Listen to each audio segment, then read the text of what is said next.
Hello, welcome to ஷாசில்லாம். இன்றைக்கி ஒரு chat item தான் பார்க்க போகிறோம். மசாலா சுண்டல். இதுக்காக நான் காஞ்ச பட்டாணி நான் ஒரு 5 மணி நேரம் தண்ணியில் ஊற வச்சுருக்கேன்.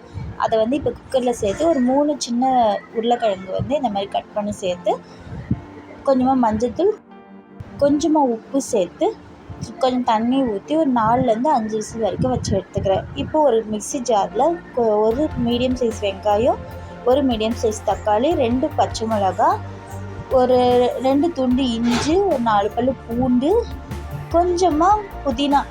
அது ஃப்ளேவருக்காக தான், ஆப்ஷனல் தான், சேர்க்கலனாலும் பரவாயில்ல. சேர்த்து நல்லா மைய அரைச்சிக்கலாம்.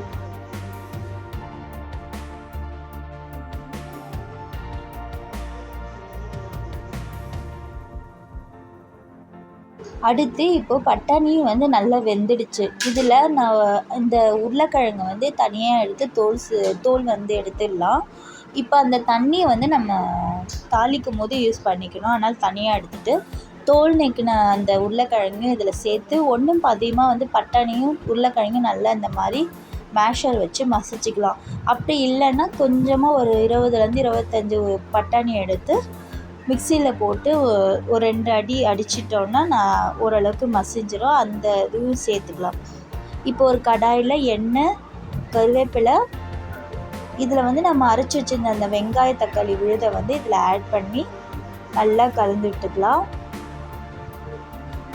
கொஞ்சமாக அந்த தண்ணி மிக்ஸி ஜார்லேயும் கொஞ்சம் தண்ணி ஊற்றி அதை கலந்து இதில் சேர்த்துக்கிட்டு இப்போ இதில் மஞ்சள்தூள், மிளகாய், உங்கள் காரத்துக்கேற்ப மிளகாய்த்தூள், கரம் மசாலா, தனியாத்தூள், தேவையான அளவுக்கு உப்பு ஆல்ரெடி நம்ம சுண்டலில் போட்டதுனால இப்போ இந்த மசாலாவுக்கு மட்டும் தேவையான அளவுக்கு உப்பு சேர்த்து நம்ம வடித்து வச்சுருந்த அந்த தண்ணி பட்டாணி வேக வச்சுருந்த தண்ணியும் இதில் ஆட் பண்ணி ஒரு 7லேருந்து 8 நிமிஷம் நல்லா கொதிக்க வச்சுக்கலாம். இப்போ நல்லா கொதிச்சிடுச்சு, தண்ணி நல்லா சுண்டு இருக்குது. இப்போ இதில் நம்ம மசிச்சு வச்சுருந்த அந்த பட்டாணியும் உருளைக்கிழங்கையும் சேர்த்து நல்லா கலந்து விட்டுக்கலாம். இந்த ஸ்டேஜில் நம்ம உப்பு கரெக்டாக இருக்கான்னு பார்த்துட்டு பத்தலைன்னா கொஞ்சமாக சேர்த்துட்டு ஒரு 2 நிமிஷம் கொதிக்க வச்சு எடுத்துக்கலாம். மீடியம் ஃப்ளேம்லேயே கொதிக்க வச்சுக்கலாம்.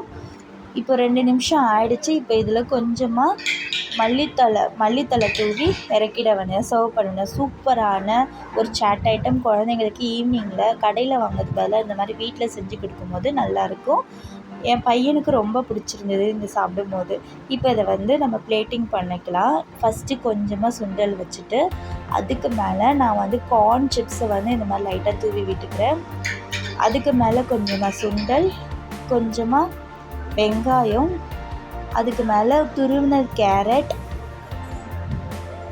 அதுக்கு மேலே கொஞ்சமாக கொத்தமல்லி, அதுக்கப்புறம் கொஞ்சமாக அந்த சிப்ஸையும் உடச்சி சேர்த்து சாப்பிட்டு சூப்பராக இருந்தது.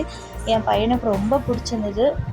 நம்ம கடையில் வாங்கி சாப்பிட்றது போலவே இருந்தது அப்படின்னு சொல்லியிருந்தான் என் பையனும். ரொம்ப நல்லா இருந்தது. நீங்களும் ட்ரை பண்ணி பாருங்கள். இந்த வீடியோ உங்களுக்கு பிடிச்சா லைக் பண்ணுங்கள், ஷேர் பண்ணுங்கள் அண்ட் சப்ஸ்கிரைப் பண்ணுங்கள். தேங்க்ஸ் ஃபார் வாட்சிங். பாய்.